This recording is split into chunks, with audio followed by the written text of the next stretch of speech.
മഹാനായ സുൽത്താനുൽ ഹിന്ദ് ഖാജ മുഈനുദ്ദീൻ അൽ ചിശ്തിയിൽ അജ്മീർ ഖദ്ദസല്ലാഹു സിറ മഹാനവർകളുടെ ഉറൂസ് പരിപാടി അല്ലെങ്കിൽ ആണ്ട് പരിപാടിയാണ് ഇവിടെ നടന്നുകൊണ്ടിരിക്കുന്നത്. വർഷങ്ങളോളമായി മഹത്തായ ഈ പരിപാടി നമ്മുടെ ഈ എർമാളത്ത് പ്രിയപ്പെട്ട സുന്നത്ത് ജമാഅത്തിനെ സ്നേഹിക്കുന്ന, മഹാന്മാരെ ആദരിക്കുന്ന, സ്വാലിഹീങ്ങളോട് മഹബത്ത് വെക്കുന്ന ഈ നാട്ടുകാരായ സുന്നത്ത് ജമാഅത്തിന്റെ പ്രവർത്തകന്മാർ നടത്തി വരികയാണ്. അല്ലാഹു സുബ്ഹാനഹു വ തആല ആ മഹാനുഭാവന്റെ ബറക്കത്ത് കൊണ്ട് നമ്മുടെ ജീവിതം നന്നാക്കി തരുമാറാവട്ടെ. അവിടുത്തെ ബറക്കത്ത് കൊണ്ട് നമ്മുടെ ജീവിതത്തിലെ സകല പ്രയാസങ്ങളും അല്ലാഹു നീക്കിത്തരട്ടെ. അല്ലാഹു അവരുടെ കൂടെ സ്വർഗ്ഗലോകത്ത് ഒരുമിച്ച് കൂട്ടി തരുമാറാവട്ടെ. ആമീൻ ബിറഹ്മതിക യാ അർഹമർ റഹീമീൻ. നമ്മുടെ നാട് എന്നും മഹാന്മാരെ ആദരിക്കുകയും സ്നേഹിക്കുകയും ചെയ്യുന്ന ഒരു നാടാണ്. അതുകൊണ്ടാണ് നമ്മുടെ മുമ്പേ കഴിഞ്ഞുപോയ മഹാന്മാരായ ഔലിയാക്കന്മാരെ അനുസ്മരിക്കുന്ന വേദികൾ നാം സംഘടിപ്പിക്കുന്നത്. അവരെ തവസ്സുലാക്കി ദുആ ചെയ്യാനുള്ള അവസരം നാം ഒരുക്കുന്നത്. മുഅ്മിനീങ്ങൾ എന്നാൽ അവര് മുമ്പേ കഴിഞ്ഞുപോയ മഹാന്മാരായ ആളുകളെ ആദരിക്കുന്നവരും അവരെ അനുസ്മരിക്കുന്നവരും ആണ്. സയ്യിദുനാ റസൂലുള്ളാഹി സ്വല്ലല്ലാഹു അലൈഹി വസല്ലമ തങ്ങളോട് സ്വഹാബത്ത് ഒരിക്കൽ ചോദിക്കുകയാണ്, യാ റസൂലല്ലാഹ്, അങ്ങയുടെ മേൽ സലാം പറയൽ എങ്ങനെയാണെന്ന് ഞങ്ങൾക്ക് അറിയാം നബിയെ, എന്നാൽ സ്വലാത്ത് ചൊല്ലേണ്ടത് എങ്ങനെയാണ്? കൈഫ ഉസല്ലി കൈഫ നുസല്ലി അലൈക, അങ്ങയുടെ മേൽ ഞങ്ങൾ എങ്ങനെയാണ് സ്വലാത്ത് ചൊല്ലേണ്ടത് എന്ന് ചോദിക്കുകയാണ്. ആ സമയത്ത് ഹബീബായ മുഹമ്മദുർ റസൂലുള്ളാഹി സ്വല്ലല്ലാഹു അലൈഹി വസല്ലമ തങ്ങൾ സ്വലാത്ത് പറഞ്ഞു കൊടുക്കുകയാണ്. ഏതാ സ്വലാത്ത്? അല്ലാഹുമ്മ സ്വല്ലി അലാ സയ്യിദിനാ മുഹമ്മദ് വഅലാ ആലി സയ്യിദിനാ മുഹമ്മദ് കമാ സ്വല്ലൈത അലാ ഇബ്രാഹീമ വഅലാ ആലി ഇബ്രാഹീം വബാരിക അലാ സയ്യിദിനാ മുഹമ്മദ് വഅലാ ആലി സയ്യിദിനാ മുഹമ്മദ് كما باركت على إبراهيم وعلى آل إبراهيم في العالمين إنك حميد مجيد. സ്വലാത്തിന്റെ രൂപം ഹബീബായ നബി സല്ലല്ലാഹു അലൈഹി വസല്ലം തങ്ങൾ പഠിപ്പിച്ചു കൊടുക്കുകയാണ്. പ്രിയപ്പെട്ടവരെ, സ്വലാത്ത് ഇത് മാത്രമല്ല, സ്വലാത്ത് ഇബ്രാഹിമിയ എന്ന പേരിലാണ് ഞാനിപ്പോൾ ചൊല്ലിയ ഈ സ്വലാത്തിനെ അറിയപ്പെടുന്നത്. കാരണം ഇബ്രാഹിം നബി അലൈഹി ഇസ്ലാമിനെയും ചേർത്ത് അതിൽ സ്വലാത്ത് ചൊല്ലുന്നുണ്ട്. അതുകൊണ്ടാണ് അങ്ങനെ ഒരു പേര് വന്നത്. സ്വലാത്തുകൾ വേറെയും ധാരാളമുണ്ട്. സ്വലാത്തുൻ നാരിയ നമുക്കറിയാം. അല്ലാഹുമ്മ സ്വല്ലി സ്വലാത്തൻ കാമില വസല്ലിം സലാമൻ താമ്മൻ എന്ന് തുടങ്ങിയ സ്വലാത്തുൻ നാരിയ, സ്വലാത്തുൽ ഫാത്തിഹ ഉണ്ട്. അങ്ങനെ ധാരാളം സ്വലാത്തുകൾ നമുക്ക് പരിചയമുണ്ട്. അതൊക്കെ സ്വലാത്തുകൾ തന്നെയാണ്. സ്വലാത്ത് ചൊല്ലുമ്പോൾ ഹദീസുകളിൽ വന്ന സ്വലാത്തുകളുണ്ട്. അതോടൊപ്പം തന്നെ മഹാന്മാരായ ഉലമാ പറഞ്ഞു പഠിപ്പിച്ച, അവരൊക്കെ ജീവിതത്തിൽ ധാരാളമായി പറഞ്ഞ സ്വലാത്തുകളൊക്കെ ഉണ്ട്. ആ സ്വലാത്തുകളൊക്കെ നമുക്ക് ചൊല്ലാവുന്നതാണ്. അപ്പൊ ഇവിടെ ഹബീബായ നബി സല്ലല്ലാഹു അലൈഹി വസല്ലമ തങ്ങൾ പഠിപ്പിച്ച ആ ചോദ്യത്തിന് മറുപടിയായി അവിടെ നൽകിയ ഈ സ്വലാത്ത്, അത് നാം നമ്മുടെ നിസ്കാരത്തിൽ നാം എല്ലാ സമയത്തും, അതായത് എല്ലാ നിസ്കാരത്തിലും നാം ചൊല്ലിക്കൊണ്ടിരിക്കുകയാണ്. ഇവിടെ കണ്ടോ പ്രിയപ്പെട്ടവരെ, ഹബീബായ നബി സല്ലല്ലാഹു അലൈഹി വസല്ലമ തങ്ങളുടെ പേരിൽ എങ്ങനെയാണ് സ്വലാത്ത് ചൊല്ലേണ്ടത് എന്ന ചോദ്യത്തിന് മറുപടിയാണല്ലോ ഈ സ്വലാത്ത് പഠിപ്പിച്ചു കൊടുത്തത്. ഇവിടെ നമുക്ക് കാണാം, ഹബീബായ നബി സല്ലല്ലാഹു അലൈഹി വസല്ലമ തങ്ങൾക്ക് ഹബീബായ നബി തങ്ങളുടെ പേര് മാത്രം പറഞ്ഞുകൊണ്ട് അല്ലാഹുമ്മ സ്വല്ലി അലാ സയ്യിദിനാ മുഹമ്മദ് എന്ന് പറഞ്ഞവിടെ നിർത്തിയില്ല. വഅലാ ആലി സയ്യിദിനാ മുഹമ്മദ്, നബി സല്ലല്ലാഹു അലൈഹി വസല്ലമ തങ്ങളുടെ കുടുംബത്തിനെ ചേർത്ത് പിടിക്കുകയാണ്. പോരാ, എന്നിട്ട് കമാ സ്വല്ലൈത അലാ ഇബ്രാഹീം വഅലാ ആലി ഇബ്രാഹീം, മഹാനായ ഇബ്രാഹിം നബി അലൈഹിസ്സലാമിന്റെ പേരും അവിടുത്തെ കുടുംബത്തിന്റെ പേരും അവിടെ കൊണ്ടുവരികയാണ്. ഇബ്രാഹിം നബി അലൈഹി ഇസ്ലാമിന്റെ പേരിൽ നീ സ്വലാത്തു ചൊല്ലിയതുപോലെ. അപ്പൊ മഹാന്മാരായ ആളുകളെ മുൻപേ കഴിഞ്ഞു പോയവരാണെങ്കിലും ഹയാത്തിലുള്ളവരാണെങ്കിലും അവരെയൊക്കെ സ്നേഹിക്കുകയും അവരെയൊക്കെ ചേർത്ത് വെക്കുക എന്നുള്ളത് നബി സല്ലല്ലാഹു അലൈഹി വസല്ലം തങ്ങൾ പഠിപ്പിച്ച ആശയമാണ്. ഇബ്രാഹിം നബി അലൈഹി ഇസ്ലാം ഹബീബായ നബി സല്ലല്ലാഹു അലൈഹി വസല്ലം തങ്ങളുടെ ഉപ്പാപ്പയാണ്. അമ്പിയാക്കന്മാരിൽ ഖലീലുള്ളാഹ് എന്ന പേരിൽ അറിയപ്പെട്ട ആളാണ്. ആ ഇബ്രാഹിം നബി അലൈഹി ഇസ്ലാമിന്റെ പേരിൽ സ്വലാത്ത് ചൊല്ലിയതുപോലെ എന്ന് ഹബീബായ നബി സല്ലല്ലാഹു അലൈഹി വസല്ലം തങ്ങൾ പഠിപ്പിക്കുമ്പോൾ കേവലം അതുപോലെ ഇവിടെയും സ്വലാത്ത് ചൊല്ലണം എന്ന അർത്ഥം മാത്രമല്ല അവിടെ ഉള്ളത്, മറിച്ച് ആ ഇബ്രാഹിം നബി അലൈഹി ഇസ്ലാമിന്റെ പേര് പറയുന്നതിലൂടെ അവിടെ ഒരു ബറക്കത്തും കൂടി പ്രതീക്ഷിക്കുകയാണ്. മഹാന്മാരായ ആളുകളുടെ പേര് പറയുന്നത് പോലും വലിയ ബറക്കത്തുള്ളതാണ്. ആ മഹാന്മാരെ അനുസ്മരിക്കുന്ന സ്ഥലത്ത് അള്ളാഹുവിന്റെ റഹ്മത്ത് ഇറങ്ങും.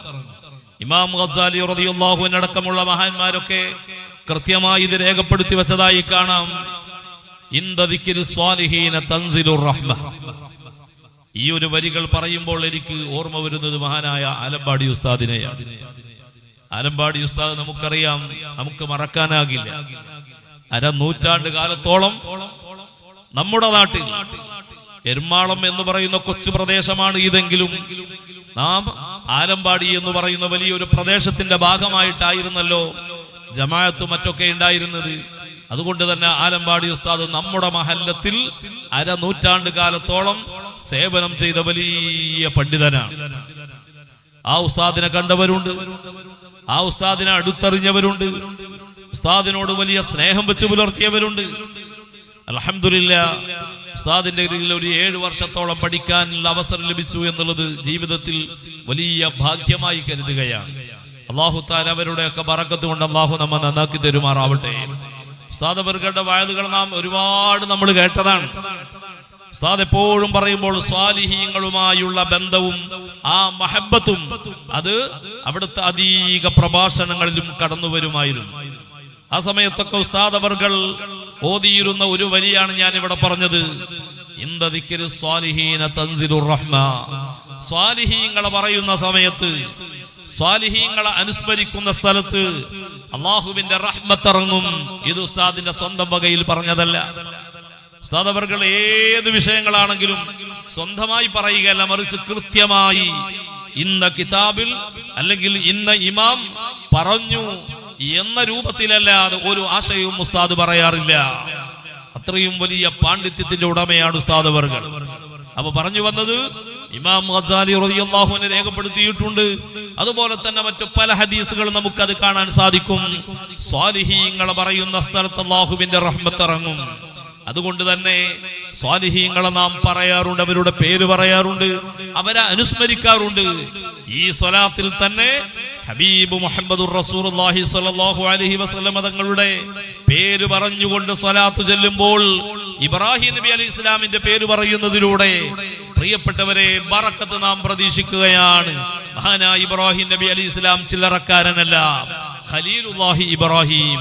ഇബ്രാഹിം നബി അലൈഹി ഇസ്ലാം അല്ലാഹുവിന്റെ ഖലീലാണ്. അപ്പൊ മഹാന്മാരുമായുള്ള ബന്ധം വിശുദ്ധ ഖുർആനിൽ ധാരാളം ദുആ നമുക്ക് പഠിപ്പിച്ചിട്ടുണ്ട്. ആ കൂട്ടത്തിൽ ഒരു ദുആയാണ് റബ്ബന ഗഫിർ ലനാ വലി ഇഖ്വാനിന അല്ലദീന സബഖൂനാ ബിൽ ഈമാൻ വലാ തജ്അൽ ഫീ ഖുലൂബിനാ ഗില്ലൻ ലില്ലദീന ആമനൂ റബ്ബനാ ഇന്നക റഊഫുർ റഹീം. ഇവിടെ കണ്ടു, റബ്ബന ഗഫിർ ലനാ വലി ഇഖ്വാനിന അല്ലദീന സബഖൂനാ ബിൽ ഈമാൻ. അല്ലാഹുവേ ഞങ്ങൾക്ക് പുറത്തു തരണം, ഞങ്ങൾക്ക് മുമ്പേ കഴിഞ്ഞുപോയ മുഅ്മിനീങ്ങൾക്ക് നീ പുറത്തു കൊടുക്കണം എന്നുള്ള ദുആ. അപ്പൊ മുമ്പേ കഴിഞ്ഞുപോയ ആളുകളെ ദുആ ചെയ്യുക, അവരെ അനുസ്മരിക്കുക എന്നത് വിശുദ്ധ ഇസ്ലാം പഠിപ്പിച്ച ആദർശമാണ്. ആ നിലക്ക് മഹാനായ അജ്മീർ ഖാജ ഇന്ത്യയുടെ സുൽത്താനായിരുന്നു. മഹാനായ ഖാജ തങ്ങളെ നാം അനുസ്മരിക്കുകയാണ്. അത് നമ്മുടെ ഈമാനിന്റെ അടയാളമാണ്. അഹ്ലുസുന്നത്തി വൽ ജമാഅ പഠിപ്പിച്ച ആശയങ്ങളും ആദർശങ്ങളുമാണ്. പ്രിയപ്പെട്ടവരെ, അജ്മീർ ഖാജ തങ്ങൾ ചില്ലറക്കാരനല്ല. സുൽത്താനുൽ ഹിന്ദ്, ഇന്ത്യയുടെ രാജാവ് എന്ന അപരനാമത്തിലാണ് അറിയപ്പെടുന്നത്. അത് കേവലം ഒരു ആലങ്കാരികമായ പദമല്ല, മറിച്ച് കൃത്യമായും ഇന്ത്യയിലെ സുൽത്താന് തന്നെയാണ്. തന്റെ ഹയാത്ത് കാലത്തും പോരാ അവിടുത്തെ ജീവിതകാലത്തിന് ശേഷവും മഹാനായ അജ്മീർ ഖാജാ തങ്ങൾ ഈ ഇന്ത്യ രാജ്യത്തെ വിഷയങ്ങളിൽ അവർ കൃത്യമായി നേതൃത്വം നൽകുന്നു എന്ന് വിശ്വസിക്കുന്നവരാണ് നാം. മഹാനായ അജ്മീർ ഖാജാ തങ്ങളുടെ ചരിത്രങ്ങളൊക്കെ പല പ്രാവശ്യം നമ്മൾ കേട്ടതുകൊണ്ട് ആ ഭാഗത്തേക്ക് കടക്കുന്നില്ല താൻ, അല്ലേ? ഇറാനിലാണ് ജനിച്ചത്, സജിസ്ഥാൻ, സഞ്ചർ എന്നൊക്കെ ആ നാട്ടിന്റെ പേരുണ്ട്, അല്ലേ? ഇറാനിൽ ജനിച്ച മഹാനവർകൾ ഇന്ത്യയിലേക്ക് എത്തിയത് മുഹമ്മദുർ റസൂലുള്ളാഹി സ്വല്ലല്ലാഹു അലൈഹി വസല്ലമ തങ്ങളാകുന്ന തന്റെ പ്രിയപ്പെട്ട ഉപ്പാപ്പ അജ്മീർ തങ്ങൾ തങ്ങളുടെ കൂട്ടത്തിൽപ്പെട്ട ആളാണ്. നമ്മുടെ നാട്ടിൽ അഹ്ലു ബൈത്തിന് തങ്ങന്മാര് എന്നാണല്ലോ പറയാ, അല്ലേ? അപ്പൊ തങ്ങന്മാരുടെ കൂട്ടത്തിൽപ്പെട്ട ആളാണ് മഹാനായ അജ്മീർ ഖാജാ തങ്ങൾ. ഉപ്പാപ്പയായ മുഹമ്മദുർ റസൂലുള്ളാഹി സ്വല്ലല്ലാഹു അലൈഹി വസല്ലമ തങ്ങളുടെ നിർദ്ദേശപ്രകാരമാണ് ഇന്ത്യയിലേക്ക് വിശുദ്ധമായ ദീനിന്റെ ദഅവത്തിന് വേണ്ടി കടന്നു വരുന്നത്. ഹിജ്റ 522 ജനിച്ച മഹാനവർകൾ. 11-ാം വയസ്സിൽ പിതാവ് മരിച്ചു. പിതാവിന്റെ ധാരാളം അനന്തര സ്വത്തുക്കളുണ്ട്. കൂട്ടത്തിൽ കുറെ കാരക്കത്തോട്ടങ്ങളുണ്ട്. ആ കാരക്കത്തോട്ടങ്ങളിൽ അഥവാ പിതാവിൽ നിന്ന് അനന്തരമായി ലഭിച്ച ഈ തോട്ടത്തിൽ തോട്ടം പരിചരിച്ചുകൊണ്ട് ഇങ്ങനെ നടന്നുകൊണ്ടിരിക്കുമ്പോഴാണ് ഒരു ദിവസം വലിയൊരു വഴിത്തിരിവുണ്ടാകുന്നത്. എന്താണ്? ഒരു അപരിചിതനായ ഒരാൾ തോട്ടത്തിലേക്ക് കടന്നു വരുന്നു, അല്ലേ? തോട്ടത്തിലേക്ക് കടന്നു വരികയാണ്. ആ കടന്നു വന്ന അദ്ദേഹത്തിനെ മാന്യമായി സ്വീകരിക്കുകയാണ്. പഴം കൊടുത്തുകൊണ്ട്, കുടിക്കാൻ കൊടുത്തുകൊണ്ട് സ്വീകരിച്ചതിന്റെ ശേഷം വന്ന മഹാനായ വലിയ മനുഷ്യനാണ് ഷെയ്ഖ് ഇബ്രാഹിം എന്നാണ് ചരിത്രം അദ്ദേഹത്തെ കുറിച്ച് പറയുന്നത്. അദ്ദേഹം തന്റെ വായിൽ ചവച്ചുകൊണ്ടിരിക്കുന്ന ഒരു പഴമോ എന്തോ ആവട്ടെ ഭക്ഷണത്തിന്റെ ഒരു ഭാഗം എടുത്തുകൊണ്ട് 14 വയസ്സ് മാത്രം പ്രായമുള്ള ഹസൻ എന്ന് പറയുന്ന മഹാനായ അജ്മീർ ഖാജാ തങ്ങളുടെ കയ്യിലേക്ക് കൊടുത്തുകൊണ്ട് പറയുന്നു, മോനെ, അമാന്തിക്കേണ്ടതില്ല, തിന്നോ, കഴിച്ചോ, ഈ തരുന്നത് കഴിക്കുക. ആ കുട്ടി ഇദ്ദേഹത്തിന് ലഭിച്ച ആ ഭക്ഷണത്തിന്റെ ഭാഗം അതേ ഈ വന്ന അപരിചിതനായ മനുഷ്യൻ തന്റെ വായയിൽ നിന്ന് ചവച്ചുകൊണ്ടിരിക്കുന്ന ആ ചവച്ചുകൊണ്ടിരുന്ന ഭക്ഷണത്തിൽ നിന്ന് എടുത്തു കൊടുത്തതാണല്ലോ. ആ ഭക്ഷണം വാങ്ങിക്കഴിക്കുന്നു. കാണാൻ പ്രിയപ്പെട്ടവരെ, അന്ന് തുടങ്ങിയതാണ് മഹാനവർകൾക്ക് വലിയൊരു ആത്മീയമായ മാറ്റം, മാനസികമായ വലിയൊരു മാറ്റം അവിടെ ഉണ്ടാവുകയാണ്. ഭൗതികമായ സകല ചിന്തകളോടും അവിടുന്ന് ത്വലാഖ് ചൊല്ലുകയാണ്. അഥവാ ഭൗതികമായ ചിന്തകള്, ഭൗതികമായ നേട്ടങ്ങളോടും സമ്പത്തുകളോടും മഹാനായ അജ്മീർ ഖാജാ തങ്ങൾക്ക് വലിയ വിരസതയുണ്ടാവുകയാണ്. അതിൽ നിന്ന് പുറംതിരിയുകയാണ്. പ്രിയപ്പെട്ടവരെ, അവസാനം ആത്മീയ ദാഹം മഹാനായ അജ്മീർ ഖാജാ തങ്ങൾക്കുണ്ടാവുന്നു. അങ്ങനെ വലിയ വലിയ പണ്ഡിതന്മാരെ അന്വേഷിച്ചു കൊണ്ടുപോവുകയാണ്. ധാരാളം ആലിമീങ്ങളിൽ നിന്ന് മഹാനവർകൾ ഇൽമു പഠിച്ചിട്ടുണ്ട്. അതിലേറ്റവും പ്രധാനമായും ഉസ്മാനുൽ ഹാറൂനി എന്ന് പറയുന്ന വലിയ മഹാപണ്ഡിതൻ, വലിയാണ്. മഹാനവർകളുടെ ശിക്ഷണം സ്വീകരിക്കാൻ മഹാനായ അജ്മീർ ഖാജാ തങ്ങൾക്ക് അവസരം ലഭിച്ചു. ചില്ലറ കൊല്ലമല്ല, 20 കൊല്ലത്തോളം എന്ന് ചരിത്രത്തിൽ പറയുന്നതായി കാണാം. ഉസ്മാനുൽ ഹാറൂനി റളിയല്ലാഹു അൻഹുവിന്റെ ശിഷ്യനായി ഇൽമു പഠിച്ചു. അതുമാത്രമല്ല, വേറെയും ധാരാളം മഹാന്മാരിൽ നിന്ന് ഇൽമു പഠിച്ചിട്ടുണ്ട്. ഇവിടെ പ്രിയപ്പെട്ടവരെ, ഈ മഹാന്മാരായ പണ്ഡിതന്മാരെ തേടി അജ്മീർ ഖാജാ തങ്ങൾ അന്ന് ചെറുപ്പക്കാരനാണ്. ആ ചെറുപ്പം മാറിയിട്ടില്ലാത്ത ഹസൻ എന്ന് പറയുന്ന ഖാജാ തങ്ങൾ എത്തിപ്പെടാൻ കാരണം എന്താണ്? ഈ അഷ്ശൈഖ് ഇബ്രാഹിം എന്ന് പറയുന്നവർ നൽകിയ ബറക്കത്തിന്റെ ഭക്ഷണമാണ്. കഴിച്ചുകൊണ്ടിരുന്ന ഭക്ഷണം എന്ന് ചരിത്രത്തിൽ കാണാം. മഹാന്മാരായ ആളുകൾ ചവച്ച ഭക്ഷണത്തിന്, അവരുടെ ഉമിനീര് തട്ടിയ ഭക്ഷണത്തിന് വലിയ ബറക്കത്തുണ്ട്, വലിയ മഹത്വമുണ്ട്, അല്ലേ? ഇത് അഹ്ലുസ് സുന്ന പഠിപ്പിച്ച ആശയമാണ്. സയ്യിദുനാ റസൂലുള്ളാഹി സ്വല്ലല്ലാഹു അലൈഹി വസല്ലം തങ്ങളുടെ ഉമിനീര് തട്ടിയ ഭക്ഷണം മഹാന്മാരായ സ്വഹാബത്ത് കഴിച്ചിരുന്നുണ്ടല്ലോ. ആ മഹാന്മാർക്ക് ഹബീബായ നബി തങ്ങൾ കഴിക്കാൻ കൊടുക്കുകയും ചെയ്തിട്ടുണ്ടല്ലേ. മുത്തുനബി സല്ലല്ലാഹു അലൈഹി വസല്ലം തങ്ങൾ തുപ്പിക്കൊടുത്ത ഭക്ഷണം പക്ഷെ അതൊന്നും പറയുമ്പോൾ ചില ആളുകൾക്ക് ദഹിക്കില്ല. അതൊക്കെ മോശമല്ലേ എന്നാ പറയുക അല്ലേ? എന്നാൽ പ്രിയപ്പെട്ടവരെ, ഇതിലൊക്കെ വിശ്വസിക്കുന്ന ആളുകൾക്ക് അത് ഒരു മോശത്തരവും അതിൽ കാണില്ല. കാരണം ഹബീബായ നബി സല്ലല്ലാഹു അലൈഹി വസല്ലം തങ്ങളിൽ നിന്ന് പഠിച്ച വിഷയങ്ങളാണ്. ഹബീബായ നബി സല്ലല്ലാഹു അലൈഹി വസല്ലം തങ്ങൾ കുടിച്ച വെള്ളത്തിന്റെ ബാക്കി ബറക്കത്തിന് വേണ്ടി ചോദിച്ചു വാങ്ങി കുടിച്ച സ്വഹാബികളുണ്ട്. ഇത് ചോദിക്കാതെ തന്നെ അവർക്ക് വെള്ളം കൊടുത്തിട്ടുണ്ട്. കഴിച്ച ഭക്ഷണത്തിന്റെ ബാക്കിയുള്ളത് ഹബീബായ നബി സല്ലല്ലാഹു അലൈഹി വസല്ലം തങ്ങൾ ബറക്കത്തിന് വേണ്ടി സ്വഹാബികൾക്ക് കൊടുത്തിട്ടുണ്ട്. അവരൊക്കെ അത് സ്വീകരിച്ചിട്ടുമുണ്ട്. ഇതൊക്കെയും നമുക്ക് ധാരാളം ചരിത്രങ്ങളിലൂടെ നമുക്ക് വായിച്ചെടുക്കാൻ പറ്റും. കാരണം മഹാന്മാരായ ആളുകൾ അവർ സാധാരണക്കാരല്ല. അവരുടെ തുപ്പുനീരിന് ബറക്കത്തുണ്ട്. അവരുടെ ശരീരത്തിലൂടെ ഒഴുകി വരുന്ന വെള്ളത്തിന് ബറക്കത്തുണ്ട്. അവരുടെ ഓരോ വസ്തുക്കൾക്കും ബറക്കത്തുണ്ട്. അഥവാ അവർ ധരിച്ച വസ്ത്രത്തിന് ബറക്കത്തുണ്ട്. അവർ ഇരുന്ന സ്ഥലത്തിന് ബറക്കത്തുണ്ട്. അവർ കിടന്ന സ്ഥലത്തിന് ബറക്കത്തുണ്ട്. അവർ നടന്ന വഴിക്ക് ബറക്കത്തുണ്ട്. ഇത് കേവലം പ്രിയപ്പെട്ടവരെ എന്റെ അഭിപ്രായമായി ഞാൻ പറയുന്നതല്ല, മറിച്ച് മഹാന്മാരായ ആളുകളൊക്കെ കൃത്യമായി എഴുതി വെച്ചതും നമുക്ക് പഠിപ്പിച്ചതുമായ ആശയങ്ങളാണ്. മഹാനായ അബ്ദുല്ലാഹി ഇബ്നു ഉമർ റളിയല്ലാഹു അൻഹു വലിയ മഹാനല്ലേ? ഉമർ ഇബ്നുൽ ഖത്താബ് റളിയല്ലാഹു അൻഹുവിന്റെ പൊന്നു മോനാണ്. അബ്ദുല്ലാഹി ഇബ്നു ഉമർ റളിയല്ലാഹു അൻഹുവിന് പ്രത്യേകം പേരുണ്ട്, മുത്തബിഉസ് സുന്ന.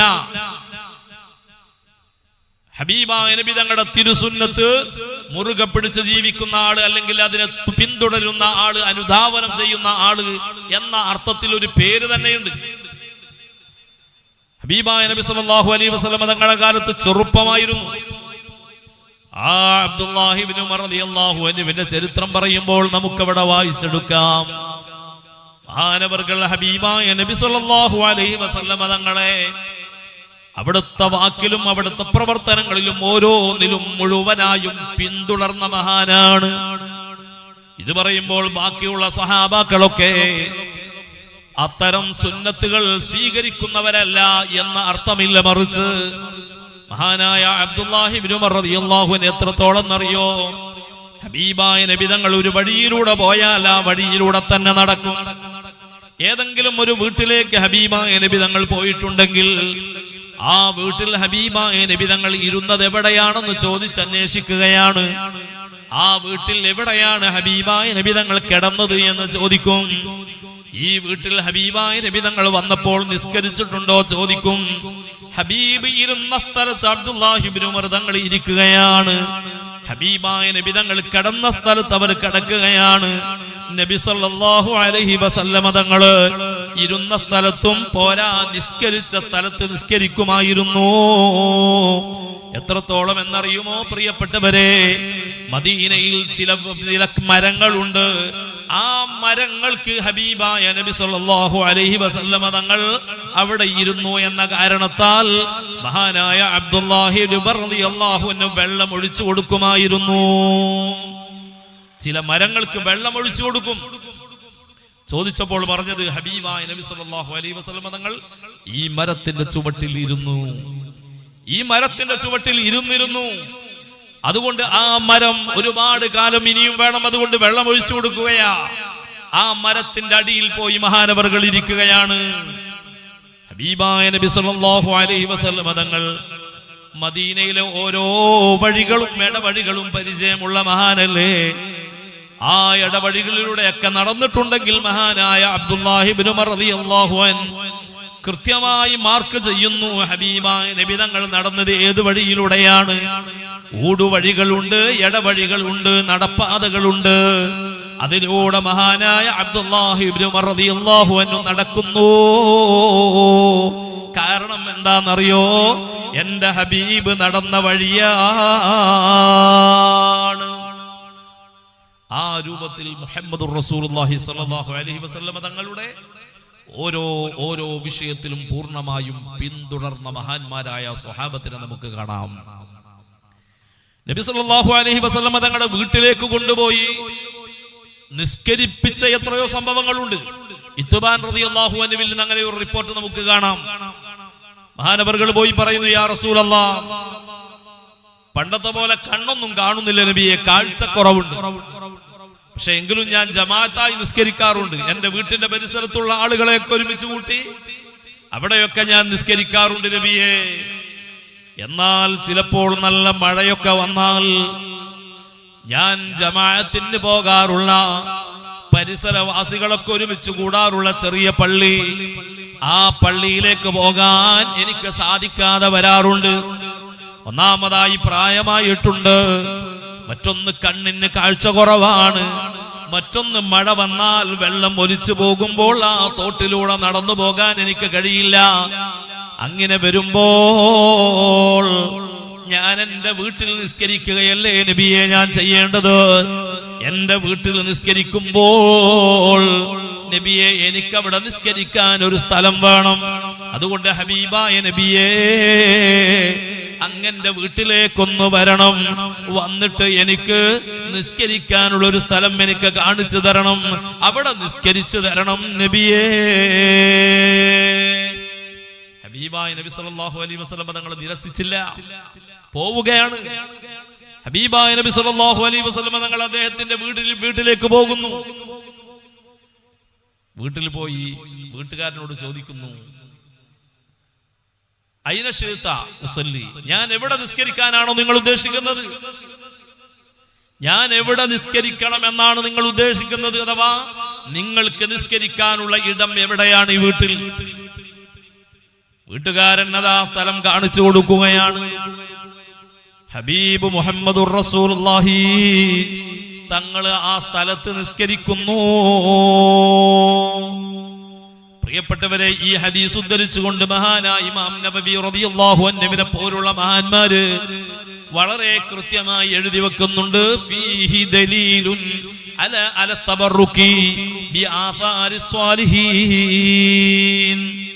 സ്വാലിഹീങ്ങളുമായി ബന്ധപ്പെട്ട സ്ഥലങ്ങൾക്ക് ബഹുമാനമുണ്ട്, അതിൽ ബറക്കത്തുണ്ട് എന്നുള്ളതിന്റെ തെളിവാണ് ഇത്തരം സംഭവങ്ങളെന്ന് മഹാന്മാരായ ഉലമാ നമുക്ക് പഠിപ്പിക്കുകയാണ്.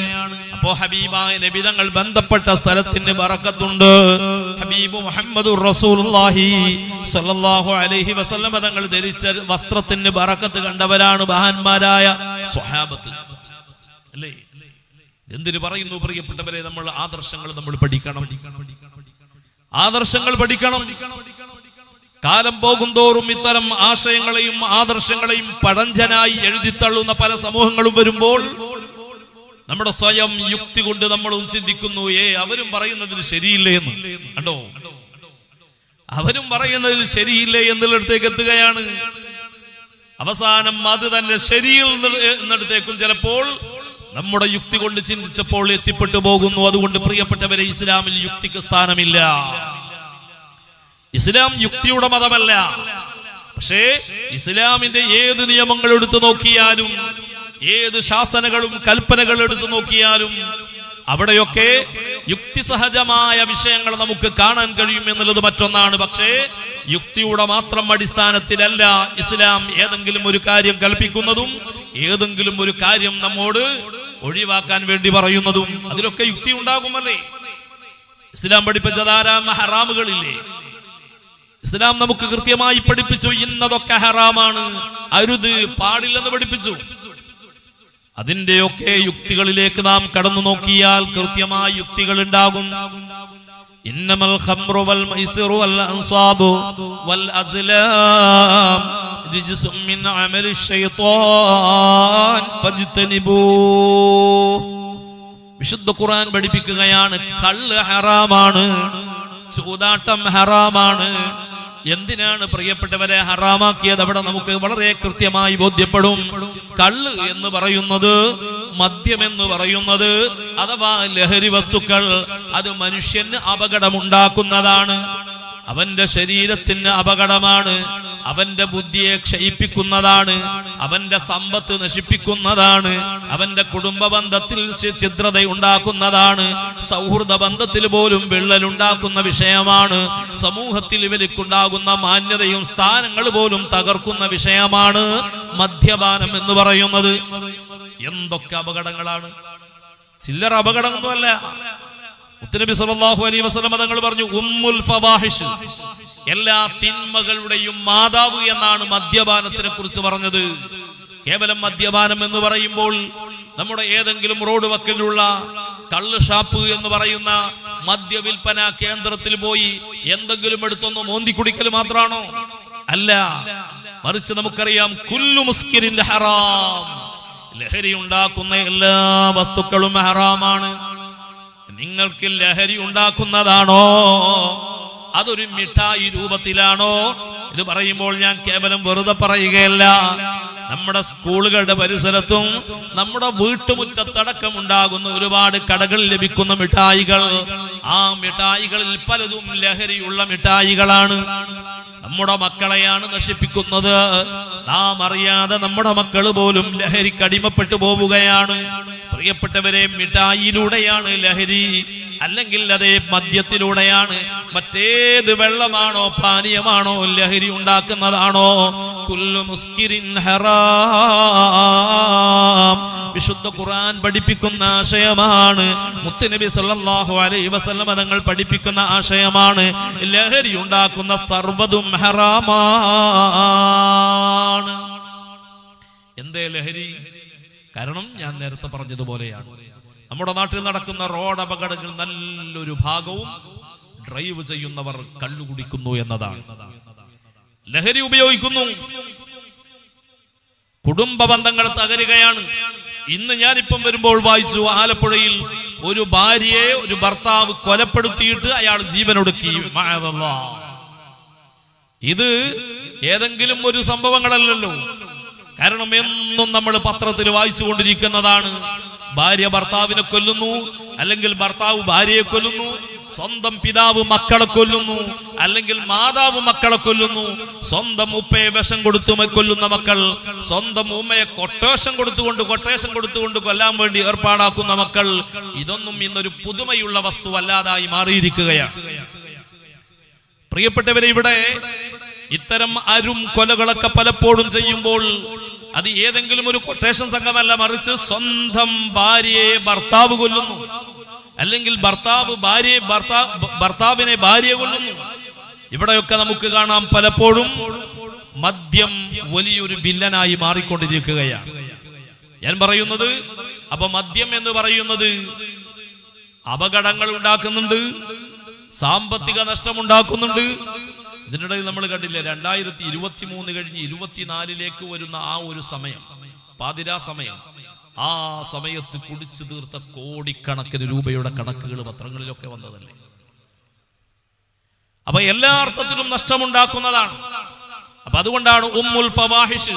അപ്പൊ ഞാൻ പറഞ്ഞു വന്നത്, ഇസ്ലാം എന്തുകൊണ്ട് മദ്യത്തെ നിഷിദ്ധമാക്കി എന്ന് ചോദിച്ചാൽ വളരെ കൃത്യമാണ്. അത് മനുഷ്യനിക്ക് നഷ്ടം മാത്രമേ ഉണ്ടാക്കൂ. അത് ദുനിയാവും നഷ്ടപ്പെടുത്തും, ആഖിറവും നഷ്ടപ്പെടുത്തും, അവന്റെ സമ്പത്തും നഷ്ടപ്പെടുത്തും, അവന്റെ ആരോഗ്യം നഷ്ടപ്പെടുത്തും, അവന്റെ മാനം നഷ്ടപ്പെടുത്തും, എല്ലാം നഷ്ടപ്പെടുത്തുന്നതാണ്. അതുകൊണ്ട് ഹറാമാക്കി. ചൂതാട്ടം നമുക്കറിയാം, ചൂഷണം ഒരു രംഗത്തും നമ്മൾ സമ്മതിച്ചു കൊടുക്കൂല, അത് എല്ലാവരും അംഗീകരിക്കുന്ന വിഷയമാണ്. വ്യഭിചാരം അംഗീകരിക്കുമോ? അല്ലേ? ഒരാള് മറ്റൊരു ഭാര്യയല്ലാത്ത പെണ്ണുമായി അവിഹിത ബന്ധം, വ്യഭിചാരത്തിൽ ഏർപ്പെടുക, അത് ശരിയാണെന്ന് ഏതെങ്കിലും ഒരു ബുദ്ധിയുള്ള മനുഷ്യൻ പറയൂല. കാരണം സമൂഹം വെറുക്കുന്ന കാര്യമാണ് വ്യഭിചാരം എന്ന് പറയുന്നത്. ഇങ്ങനെ തുടങ്ങി ഏത് ഹറാമുകൾ എടുത്തു നോക്കിയാലും അവിടെയും കൃത്യമായ യുക്തി കൊണ്ട് ചിന്തിച്ചാൽ തന്നെ എന്തുകൊണ്ടാണ് എന്ന് നമുക്ക് വ്യക്തമായ ഉത്തരം കിട്ടും. അപ്പൊ ഞാൻ പറയുന്നത്, യുക്തികളുണ്ട്, പക്ഷേ യുക്തി കൊണ്ട് മാത്രം ചിന്തിച്ചുകൊണ്ട് ഇസ്ലാമിനെ അടക്കാൻ പാടില്ല എന്നാണ് ഞാൻ പറഞ്ഞത്.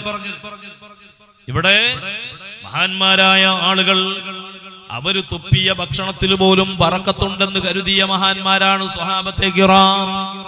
ഹബീബ് മുഹമ്മദുർ റസൂലുള്ളാഹി സ്വല്ലല്ലാഹു അലൈഹി വസല്ലം തങ്ങൾ വുദൂ എടുക്കുമ്പോൾ തന്റെ ശരീരത്തിലൂടെ, തന്റെ അവയവങ്ങളിലൂടെ ഒലിച്ചു വരുന്ന വെള്ളം, ആ വെള്ളം കൈക്കലാക്കാൻ വേണ്ടി മഹാന്മാരായ സ്വഹാബത്ത് തിക്കും തിരക്കും കൂട്ടിയിരുന്നു.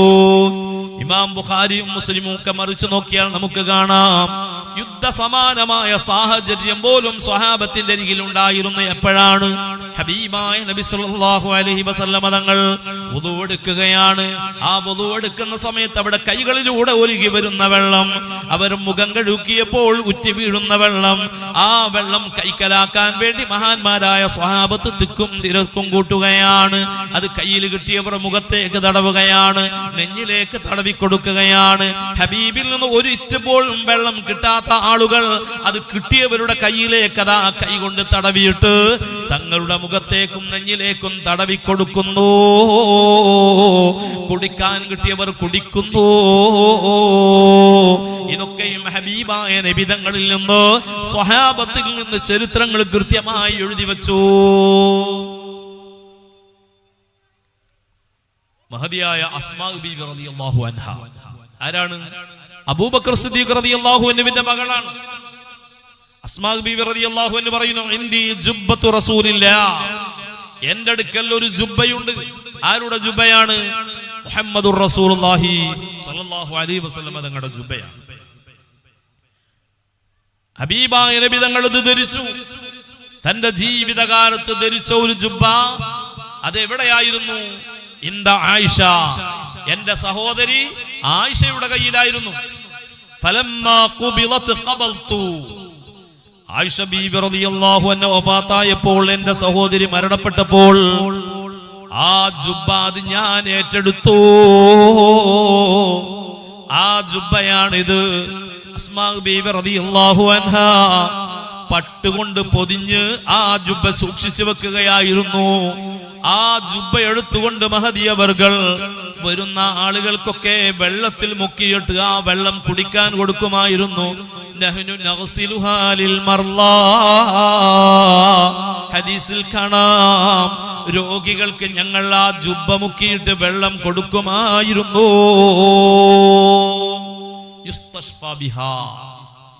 ശിഫയെ തേടിയിട്ട് രോഗശമനത്തിന് വേണ്ടി ആ ജുബ്ബ മുക്കിയ വെള്ളം കുടിക്കാൻ കൊടുക്കുമായിരുന്നു. പ്രിയപ്പെട്ടവരെ, നിരീശ്വരവാദികൾക്ക് ഇത് ദഹിക്കില്ല, പുത്തൻവാദികൾക്ക് ഇത് ദഹിക്കില്ല. അവരൊക്കെയും അത് പഴഞ്ചനായോ അല്ലെങ്കിൽ അവജ്ഞയോടെ അവർ തള്ളും എന്നുള്ളത് ഉറപ്പാണ്. പക്ഷേ പ്രിയപ്പെട്ടവരെ, നമുക്കത് വിശ്വസിച്ചേ പറ്റൂ. അങ്ങനെ വിശ്വസിക്കുന്നവരാണ് സുന്നത്ത് ജമാഅത്തിന്റെ ആളുകൾ. ഈ രൂപത്തിൽ ഹബീബ് മുഹമ്മദുർ റസൂലുള്ളാഹി സ്വല്ലല്ലാഹു അലൈഹി വസല്ലം തങ്ങൾ അവിടെ ഇരുന്ന സ്ഥലത്തിന് ബറക്കത്ത് കണ്ടവരാണ് മഹാന്മാരായ സ്വഹാബത്ത്. അവർ ധരിച്ച വസ്ത്രത്തിന് ബഹുമാനം കൽപ്പിച്ചവരാണ്. പോരാ, അവര് ഭക്ഷിച്ച ഭക്ഷണത്തിലും അവര് കുടിച്ച വെള്ളത്തിൽ പോലും ബറക്കത്തുണ്ടെന്ന് വിശ്വസിച്ചവരാണ് മഹാന്മാരായ സ്വഹാബത്തെ കിറാം. സ്വല്ലല്ലാഹു അലൈഹി വസല്ലം തങ്ങൾ ഭക്ഷണം ചവച്ചു കൊടുത്തിട്ടുണ്ട്. കുട്ടികൾക്കും കൊടുക്കുമായിരുന്നു. നമുക്കറിയാലോ, ഒരു പെണ്ണ് പ്രസവിച്ചു കഴിഞ്ഞാൽ ആ കുട്ടിയുമായി ബന്ധപ്പെട്ടുകൊണ്ട് ചെയ്യേണ്ട ധാരാളം വിഷയങ്ങളുണ്ട്, അല്ലേ? അതിൽപ്പെട്ട ഒന്നാണെന്ത്? ആദ്യമായി ആ കുട്ടിയുടെ ചെവിയിൽ ബാങ്ക് വിളിക്കണം. വലത്തെ ചെവിയിൽ ബാങ്കും ഇടത്തെ ചെവിയിൽ ഇഖാമത്തും കൊടുക്കണം. മധുരം കൊടുക്കണം, അല്ലേ? മധുരം കൊടുക്കുന്നത് എപ്പോഴാ? മറ്റു മുലപ്പാലൊക്കെ കുടിക്കുന്നതിന് മുമ്പ്. ആ മധുരം കൊടുക്കുന്ന സമ്പ്രദായം പണ്ടേയുണ്ട്. നബി സല്ലല്ലാഹു അലൈഹി വസല്ലം തങ്ങൾ പഠിപ്പിച്ചതുമാണ്. അനസ് റളിയല്ലാഹു അൻഹുവിൽ നിന്ന് ഹദീസ് കാണാം. എന്റെ ഉമ്മ ഉമ്മു സുലൈം ബീബി റളിയല്ലാഹു അൻഹ പ്രസവിച്ചപ്പോൾ അബൂ തൽഹ റളിയല്ലാഹു അൻഹുവിന്റെ ഭാര്യയാണ്.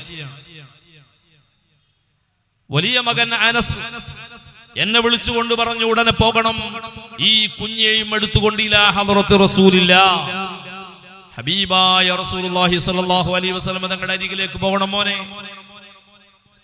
അല്ലാഹുവിന്റെ ഹബീബിന്റെ അരികിലേക്ക് കൊണ്ടുപോവുകയാണ്. കൊണ്ടുപോയപ്പോൾ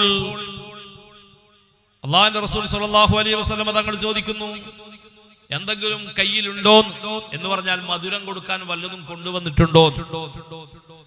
അനസ് തങ്ങൾ പറഞ്ഞു, നബിയെ തമറാത്ത്, കാരക്കയുണ്ട് നബിയെ.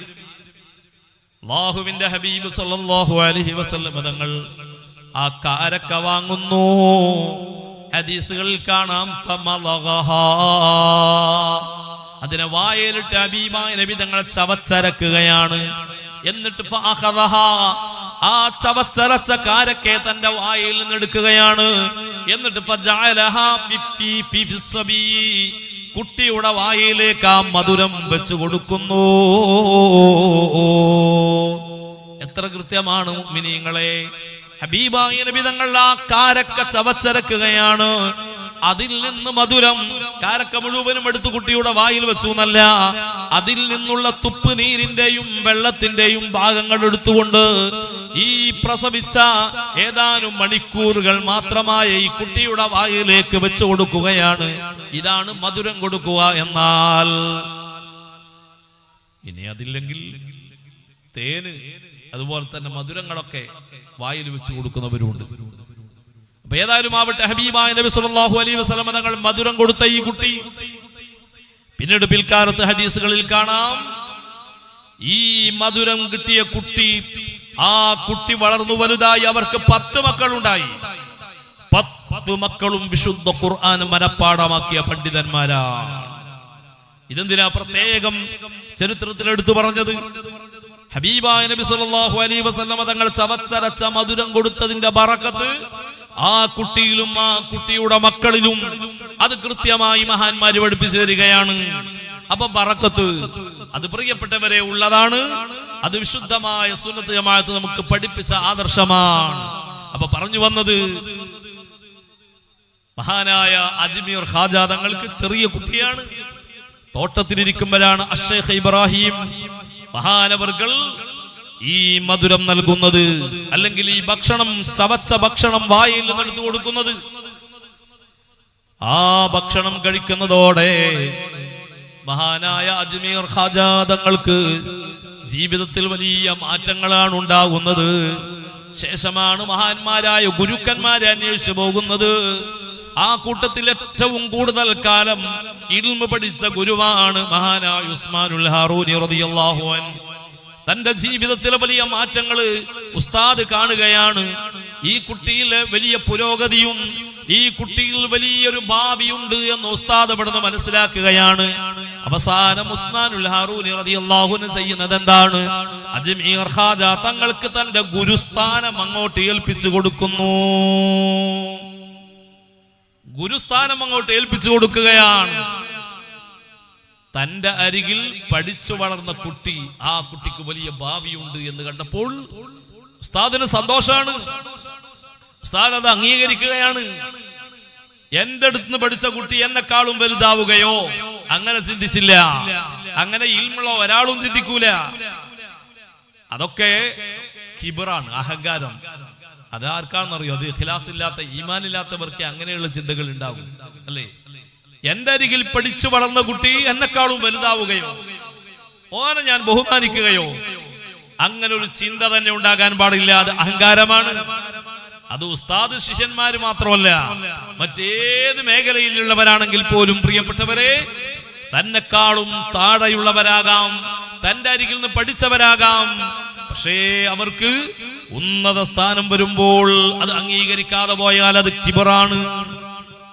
അതാണ് ഇബ്ലീസുൽ ലഈൻ ലഅനത്തുല്ലാഹി അലൈഹി. ഇവന് പറ്റിയതും അത് തന്നെയല്ലേ? അല്ലേ?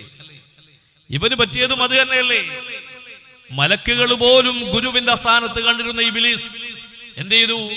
ആദം അലൈഹിസ്സലാമിനെ അല്ലാഹു പടച്ചു. ആദം അലൈഹിസ്സലാമിനെ പടച്ചതിന് ശേഷം എന്ത് ചെയ്തു? ആദം അലൈഹിസ്സലാം അവിടുന്ന് മലക്കുകൾക്കൊക്കെ പലതും പഠിപ്പിച്ചു കൊടുക്കുന്ന സംഭവങ്ങളൊക്കെ ഉണ്ട്. ഞാൻ ആ ഭാഗം കിടക്കുകയല്ല. എന്നിട്ട് പറയുന്നു, ഉസ്ജുദൂ ലി ആദം, ആദമിന് സുജൂദ് ചെയ്യണമെന്ന് പറഞ്ഞപ്പോൾ, ഞാൻ തന്നെ വലിയ ആളാണ്, മലക്കുകളുടെ കൂട്ടത്തിൽ തന്നെ വലിയ മഹത്വമുള്ള ആളാണ്. ഈ മണ്ണാൽ പടച്ച ആദമിന് എന്നെക്കാളും സ്ഥാനമോ ഇല്ല, അംഗീകരിക്കാൻ കഴിഞ്ഞില്ല. അഭാ വസ്തക്ബറ, സുജൂദ് ചെയ്യാൻ അവൻ വിസമ്മതിച്ചു, അവൻ അഹങ്കരിച്ചു. എന്തുണ്ടായി? അല്ലാഹു സുബ്ഹാനഹു വ തആല അവനെ സ്വർഗ്ഗത്തിൽ നിന്ന് പുറത്താക്കി എന്ന് മാത്രമല്ല, അല്ലാഹു ലഅനത്ത് ചെയ്തു പോയി. പ്രിയപ്പെട്ടവരെ, എന്താണ് ഇതിന്റെ മൂല കാരണം? എന്താണ്? അഹങ്കാരം വന്നുപോയി എന്ന കാരണത്താലാണ്. ഒരു മനുഷ്യനിക്കും അഹങ്കാരം ഉണ്ടായിക്കൂടാ. അഹങ്കാരം ഒരു മുഅ്മിനായ മനുഷ്യനിക്ക് യോജിച്ചതല്ല. അൽഹംദുലില്ലാഹ്, ബഹുമാനപ്പെട്ട സയ്യിദ് അവർകൾ നമ്മുടെ വേദിയിലേക്ക് കടന്നു വരുന്നു. അല്ലാഹു അക്ബർ, അല്ലാഹു അക്ബർ, അല്ലാഹു അക്ബർ, വലില്ലാഹിൽ ഹംദ്.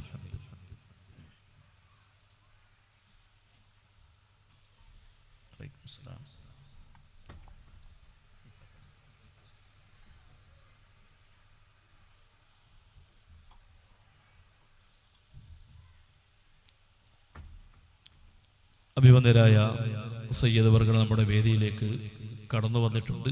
മുഴുവൻ ആളുകളും വേദിയിൽ കടന്നു വന്നിരിക്കുക. ഞാൻ അവസാനിപ്പിക്കുകയാണ്. ആ നിലക്ക് മഹാനായ ഉസ്മാനുൽ ഹാറൂനി റളിയല്ലാഹു അൻഹു തന്റെ ഗുരുസ്ഥാനം പോലും മഹാനായ ഷെയ്ഖ് ഖാജാ തങ്ങൾക്ക് നൽകുകയാണ്. അവിടെ ഒരു അഹങ്കാരവും ഉണ്ടായില്ല.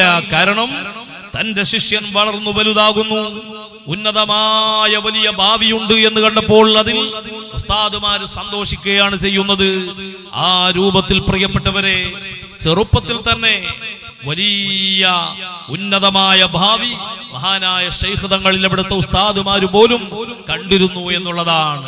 പിന്നീടാണ് സയ്യിദുനാ റസൂലുള്ളാഹി സ്വല്ലല്ലാഹു അലൈഹി വസല്ലം തങ്ങൾ തന്റെ പൊന്നുമോൻ, തന്റെ പ്രിയപ്പെട്ട പേരമകൻ, ആ പേരമകന് നൽകുന്ന നിർദ്ദേശമനുസരിച്ചുകൊണ്ട് ഇന്ത്യയിലേക്ക് കടന്നു വരുന്നതും അവസാനം തന്റെ പ്രവർത്തന മേഖല അത് അജ്മീറാണ് എന്ന് ഹബീബായ നബി സല്ലല്ലാഹു അലൈഹി വസല്ലം തങ്ങൾ കൃത്യമായി അവിടെ നിന്ന് പഠിപ്പിച്ച കാരണത്താൽ, അറിയിച്ച കാരണത്താൽ അജ്മീറിലേക്ക് വരുന്നു.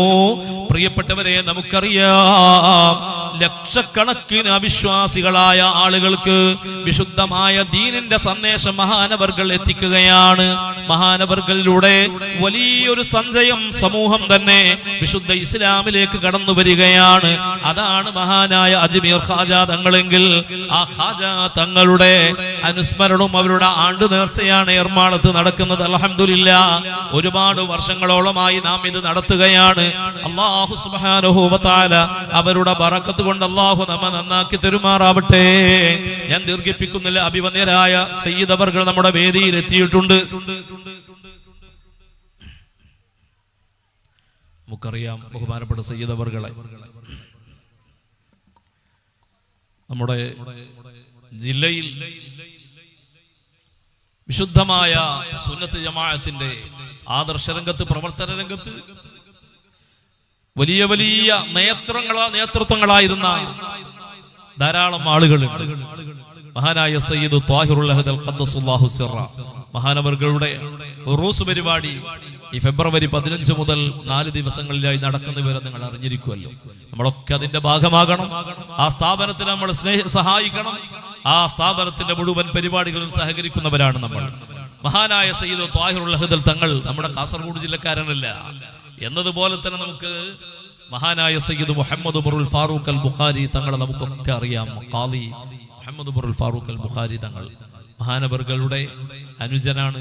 മഹാനായ സയ്യിദ് ബദറു സാദാത്ത് ഇബ്രാഹിം ഖലീൽ തങ്ങൾ കേരള മുസ്ലിം ജമാഅത്തിന്റെ സംസ്ഥാന ജനറൽ സെക്രട്ടറി, അവരുടെ അനുജനാണ് ഇവിടെ എത്തിയിരിക്കുന്ന ബഹുമാനപ്പെട്ട സയ്യിദ് അവർകൾ. ഇൻഷാ അല്ലാഹ് ബഹുമാനപ്പെട്ട സയ്യിദ് അവർകൾ നമുക്ക് ഉപദേശ നിർദ്ദേശങ്ങൾ നമുക്ക് നൽകും, ദുആ ചെയ്യും. തീർച്ചയായിട്ടും ഈ മഹാന്മാരോടൊക്കെ നാം വലിയ ആത്മീയ ബന്ധം നിലനിർത്തുന്നവരാണ് നമ്മൾ. മഹാനായ ഷെയ്ഖ് അജ്മീർ തങ്ങളെ നാം ബഹുമാനിക്കുമ്പോഴും അവരെ ആദരിക്കുമ്പോഴും ആ സമയത്തൊക്കെ നാം ആഗ്രഹിക്കുന്ന ഒന്നുണ്ട്. ഇവരോടുള്ള സ്നേഹത്തിന്റെ ബറക്കത്ത് കൊണ്ട് നമുക്ക് ആഖിറം നമുക്ക് രക്ഷപ്പെടണം എന്നുള്ളതാണ്. ദുനിയാവ് നമുക്ക് രക്ഷപ്പെടണം, അല്ലാഹുവിന്റെ അടുക്കൽ നമുക്ക് സ്ഥാനം ലഭിക്കണം. ഈ ഒരു നിയ്യത്ത് പ്രിയപ്പെട്ടവരെ, ഈ മഹാന്മാരെ നാം സ്നേഹിക്കുമ്പോൾ, ആദരിക്കുമ്പോൾ നമ്മുടെ കൽബുകളിൽ ഉണ്ടാകണം. കാരണം മഹാന്മാരുമായുള്ള ബന്ധം, സയ്യിദുമാരുമായുള്ള ബന്ധം, അവരുമായുള്ള സുഹബത്ത്, സമ്പർക്കം, അത് നമുക്ക് ആഖിറത്തിൽ വലിയ നേട്ടങ്ങൾ ഉണ്ടാക്കി തരുമെന്ന് ഉറപ്പാണ്. ആത്മീയമായി വലിയ ഉയർച്ചയുടെയും വളർച്ചയുടെയും വഴികൾ ഇത്തരം മഹാന്മാരായ സയ്യിദുമാരെ സ്നേഹിക്കുന്നതിലൂടെ, അവരുമായി അടുപ്പം പുലർത്തുന്നതിലൂടെ നമുക്കുണ്ടായി തീരുമെന്നുള്ളത് ഉറപ്പാണ്. ആ മഹാന്മാരായ ആളുകളെ നാം പിടിക്കുകയാണ്. കാരണം നമ്മുടെ കയ്യിൽ ഒരു അമലുമില്ല. ആഖിറത്തിൽ രക്ഷപ്പെടാൻ നമ്മുടെ കയ്യിൽ ഒരു അമലുമില്ലാതിരിക്കുമ്പോൾ ഇത്തരം വലിയ വലിയ മഹാന്മാരായ ആളുകൾ, അല്ലാഹു തആല സ്നേഹിച്ച, ബഹുമാനിച്ച, ആദരിച്ച മഹാന്മാരായ ആളുകൾ, അവരെ സ്നേഹിക്കുന്നതിലൂടെ ഒരുപക്ഷേ നമുക്ക് ആഖിറം രക്ഷപ്പെട്ടേക്കാം. അതാണല്ലോ ഇമാമുന ശാഫി തങ്ങൾ പറഞ്ഞത്, ഉഹിബ്ബുസ് സാലിഹീന വലസ്തു മിൻഹും ലഅല്ലി അൻ അനാല ബിഹിം ശഫാഅ. ഞാൻ സ്വാലിഹീങ്ങളെ പ്രിയം വെക്കുകയാണ്, ഇഷ്ടപ്പെടുകയാണ്. പക്ഷെ ഞാൻ സ്വാലിഹീങ്ങളിൽ പെട്ടവരല്ല. അത് അവരുടെ വിനയത്തിന്റെ ഭാഷയിൽ പറഞ്ഞതാണ്. എന്നിട്ട് മഹാനവറുകൾ പറയുന്നു, എന്തിനാണ് ഞാൻ സ്വാലിഹീങ്ങളെ രക്ഷപ്പെടുന്നത്, ഞാൻ സ്നേഹിക്കുന്നത്? എന്തിനാണ് അഹ്ലു ബൈത്തിനെ ഞാൻ സ്നേഹിക്കുന്നത്? ആലുൻ നബിയു ദരിഅതി, മഹാനായ ഇമാമുന ശാഫി തങ്ങൾ തന്നെയല്ലേ പറഞ്ഞത്, ഹബീബായ നബി തങ്ങളുടെ കുടുംബം അഹ്ലു ബൈത്ത് അത് എന്റെ പിടിവള്ളിയാണ്, എന്റെ വസീലയാണ്. സ്വാലിഹീങ്ങളെ ഞാൻ സ്നേഹിക്കുന്നത് എന്തിനാണ്? ലഅല്ലി അൻ അനാല ബിഹിം ശഫാഅ, അവരിലൂടെ അവരുടെ ഒരു ശഫാഅത്ത് എനിക്ക് കിട്ടിയാലോ, എനിക്ക് രക്ഷപ്പെടാൻ അത് മതിയല്ലോ. ഈ ഒരു ചിന്തയാലാണ്, അല്ലെങ്കിൽ ഈ ഒരു ആദർശത്തോടെയാണ് മഹാന്മാരായ ആളുകൾ, ഇത്തരം വലിയ വലിയ മഹാന്മാരായ ആളുകളെ സ്നേഹിച്ചത് എങ്കിൽ എന്റെ പ്രിയപ്പെട്ടവരെ, സയ്യിദുമാരെ സ്നേഹിച്ചോളൂ, അവരെ ആദരിച്ചോളൂ. ഹബീബായ നബി തങ്ങളുടെ കുടുംബം ആദരിക്കപ്പെടേണ്ടവരാണ്. അവർക്ക് അല്ലാഹു വലിയ ബഹുമാനം കൊടുത്തിട്ടുണ്ട് കേട്ടോ. നമ്മൾ ഒന്നുമല്ലെങ്കിലും, നമ്മൾ ഒരു പക്ഷേ വലിയ പാപങ്ങൾ ചെയ്യുന്നവരാണെങ്കിലും, ഇത്തരം വലിയ മഹാന്മാരായ ആളുകളെ നാം സ്നേഹിക്കുന്നതിലൂടെ, അജ്മീർ ഖാജ തങ്ങളെ പിടിക്കുന്നതിലൂടെ ഒരുപക്ഷെ നാം രക്ഷപ്പെട്ടേക്കാം. ഞാൻ അവസാനിപ്പിക്കുകയാണ്. മഹാനായ സയ്യിദുനാ സുൽത്താനുൽ ആരിഫീൻ അഷ്ശൈഖ് അഹ്മദുൽ കബീർ റിഫായി ഖദ്ദസല്ലാഹു സിറാ, മഹാനവറുകളും തന്റെ ഒരുപാട് ശിഷ്യന്മാരും മുരീദുമാരും ഇങ്ങനെ കൂടിയിരിക്കുന്ന ഒരു മജ്ലിസാണ്. ആ മജ്ലിസിലാണ് മഹാനായ സുൽത്താനുൽ ആരിഫീൻ റിഫായി ശൈഖ് തങ്ങൾ ചോദിക്കുകയാണ്, ഹൽ തഅലമൂന ഫീ ഐബാ, നിങ്ങൾക്ക് ആർക്കെങ്കിലും എന്റെ കാര്യത്തിൽ വല്ല ഐബുകളും പറയാനുണ്ടോ, വല്ല കുറവുകളുമുണ്ടോ? നിങ്ങളുടെ ശൈഖാണല്ലോ, നിങ്ങളുടെ മുർഷിദാണല്ലോ ഞാൻ, എന്റെ വിഷയത്തിൽ വല്ല ഐബുകളും കുറവുകളും ന്യൂനതകളും നിങ്ങൾക്ക് ആർക്കെങ്കിലും പറയാനുണ്ടോ, ആർക്കെങ്കിലും കണ്ടിട്ടുണ്ടോ? ഇത് ചോദിച്ചപ്പോൾ സദസ്സ് നിശബ്ദമാണ്, എല്ലാവരും മിഴിച്ചു നിൽക്കുകയാണ്. എന്ത് ന്യൂനതയാണ് ശൈഖിൽ നമുക്ക് പറയാനുള്ളത്? ഒരു കുറ്റവും പറയാനില്ല. അത്രയും വിശുദ്ധമായ ജീവിതത്തിന്റെ ഉടമയാണ് മഹാനായ റിഫായി ശൈഖ് തങ്ങള്. അങ്ങനെ പ്രിയപ്പെട്ടവരെ, സദസ്സ് നിശബ്ദമായിരിക്കുന്നതിനിടയിലാണ് അഷ്ശൈഖ് ഉമർ എന്ന് പറയുന്ന ഒരു മുരീദാണ്, ശിഷ്യനാണ്. അദ്ദേഹം എഴുന്നേറ്റുകൊണ്ട് പറയുന്നു, ശൈഖ് അവർകളെ, എനിക്കൊരു ഐബ് അറിയാം, എനിക്കൊന്ന് പറയാനുണ്ട്. നിങ്ങൾ എന്ത് ന്യൂനതയാ ഉള്ളത് എന്നല്ലേ ചോദിച്ചത്, എന്നാൽ എനിക്ക് പറയാനുണ്ട്. കൂടെ ഇരിക്കുന്നവരൊക്കെ വല്ലാതെ അത്ഭുതത്തോടെ നോക്കുകയാണ്. ശൈഖ് ഉമർ, നീ എന്ത് പറയാനാ ഉള്ളത്? അപ്പോഴാണ് അദ്ദേഹം പറയുന്നത്, നിങ്ങൾ വലിയ വിശുദ്ധിയുടെ ആളാണ്, വലിയ സ്ഥാനത്തുള്ള ആളാണ്, എന്നാൽ നിങ്ങൾക്കുള്ളൊരു ഐബ് എന്താണെന്നറിയോ? ഞങ്ങളെപ്പോലെ ഒന്നിനും കൊള്ളാത്ത ജാഹിലുകളായ, ധാരാളം തെറ്റുകുറ്റങ്ങളൊക്കെ ചെയ്യുന്ന വിവരദോഷികളായ, തെമ്മാടികളായ ഞങ്ങളെപ്പോലുള്ള ഒന്നിനും കൊള്ളാത്ത ആളുകളാണല്ലോ നിങ്ങളുടെ കൂടെയുള്ളത്. അഥവാ നിങ്ങളുമായി സഹവാസം പുലർത്തുന്നത്, അല്ലെങ്കിൽ നിങ്ങൾ കൂട്ടിപ്പിടിച്ചിരിക്കുന്നത് ഒന്നിനും കൊള്ളാത്ത സാധുക്കളായ ഞങ്ങളെപ്പോലുള്ള ആളുകളെയാണ്. അങ്ങനെയുള്ള ഒരു കുറവ് നിങ്ങൾക്കുണ്ട്. പ്രിയപ്പെട്ടവരെ, പറഞ്ഞത് മനസ്സിലായില്ലേ? ഉസ്താദിൽ ഒരു ഐബുമില്ല, പക്ഷെ ഒരു ഐബ് എന്താണെന്നറിയോ? നിങ്ങളുടെ വ്യക്തിത്വമുണ്ടല്ലോ, വിശുദ്ധമായ ജീവിതം, ആ നിലവാരത്തിന് യോജിച്ചവരല്ലല്ലോ നിങ്ങൾ കൂടെ കൂട്ടിയിരിക്കുന്ന ഞങ്ങള് മോശക്കാരാണ്. ഇങ്ങനെ ഒരു ഐബുണ്ട് കേട്ടോ. ഇതങ്ങോട്ട് പറഞ്ഞപ്പോൾ ബക്കാ ബുക്കാൻ ശദീദാ, ശൈഖ് റിഫായി തങ്ങൾ കരഞ്ഞുപോയി. ശൈഖ് റിഫായി തങ്ങൾ കരഞ്ഞു പോവുകയാണ്. പക്ഷേ പിന്നീട് ശൈഖ് റിഫായി തങ്ങള് കൂടിയിരിക്കുന്നവരോട് പറയുന്നു, മക്കളെ അറിയുമോ, ഇൻ സലിമൽ മർക്കബു ഹമല മൻ ഫീ, വാഹനം രക്ഷപ്പെട്ടാൽ അതിൽ കയറിയ മുഴുവൻ ആളുകളും രക്ഷപ്പെട്ടുവെന്നല്ലേ അതിനർത്ഥം? ഒരു പുഴയിലൂടെ ഒരു കപ്പലിൽ ഒരു സംഘം ആളുകൾ പോവുകയാണ്.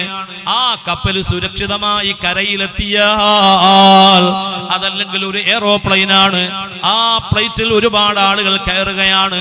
സുരക്ഷിതമായി വാഹനം എയർപോർട്ടിൽ ഇറങ്ങിയാൽ, അതുമല്ലെങ്കിൽ മറ്റേതെങ്കിലും ഒരു വാഹനമാണ്, ആ വാഹനത്തിൽ ഒരു കൂട്ടം ആളുകൾ കയറുന്നു. ആ വാഹനം സുരക്ഷിതമായി ലക്ഷ്യസ്ഥാനത്തേക്ക് എത്തിയാൽ അതിലുള്ള മുഴുവൻ ആളുകളും ലക്ഷ്യസ്ഥാനത്തേക്ക് സുരക്ഷിതമായി എത്തി എന്നല്ലേ അതിൻ്റെ അർത്ഥം? എങ്കിൽ അതേ, എന്നെ പിടിച്ചവർ ഏതും പേടിക്കണ്ട, എന്നെ പിടിച്ചോർക്ക് ഞാൻ കാവലെന്നോ. മുഹീദ്ദീൻമാലയിൽ നമ്മൾ പഠിച്ചില്ലേ പ്രിയപ്പെട്ടവരെ, എന്റെ മുരീദുകൾ നല്ലവരല്ലെങ്കിൽ എപ്പോഴും നല്ലവൻ ഞാനെന്ന് ചൊന്നവർ. എന്റെ മുരീദുകൾ നല്ലവരല്ലെങ്കിലും ഞാൻ നല്ലവനാണ്. അത് അഹങ്കാരത്തിന്റെ ഭാഷയല്ല. നല്ല മനുഷ്യന്മാരെ കൂട്ടുപിടിച്ചാൽ, അവരുമായി സമ്പർക്കം പുലർത്തിയാൽ, ഇവർ മോശക്കാരാണെങ്കിലും നമ്മൾ പിടിച്ചിരിക്കുന്നത് ആരെയാണോ നല്ലവരെയല്ലെങ്കിൽ അവരുടെ ബറക്കത്തുകൊണ്ട് രക്ഷപ്പെടാം. ഈ ആശയമാണ് മഹാനായ ശൈഖ് റിഫായി തങ്ങൾ ഇവിടെ പറഞ്ഞത്. എങ്കിൽ എന്റെ പ്രിയപ്പെട്ടവരെ, നമ്മുടെ വാഹനങ്ങളാണ് മഹാന്മാരായ ആളുകൾ, നമ്മുടെ വാഹനമാണ് അജ്മീർ ഖാജ തങ്ങൾ, നമ്മുടെ വാഹനമാണ് അഹ്ലുൽ ബൈത്ത്, നമ്മുടെ വാഹനങ്ങളാണ് ആ മഹാന്മാരായ ഔലിയാക്കന്മാർ. ആ വാഹനത്തിൽ നമ്മൾ മുറുകെ പിടിച്ചോ എങ്കിൽ നമുക്ക് ആഖിറം രക്ഷപ്പെടാം. അല്ലാഹു മഹാന്മാരായ അഹ്ലുൽ ബൈത്തിന്റെ ബറക്കത്ത് കൊണ്ട് അല്ലാഹു നമ്മെ നന്നാക്കി തരുമാറാവട്ടെ.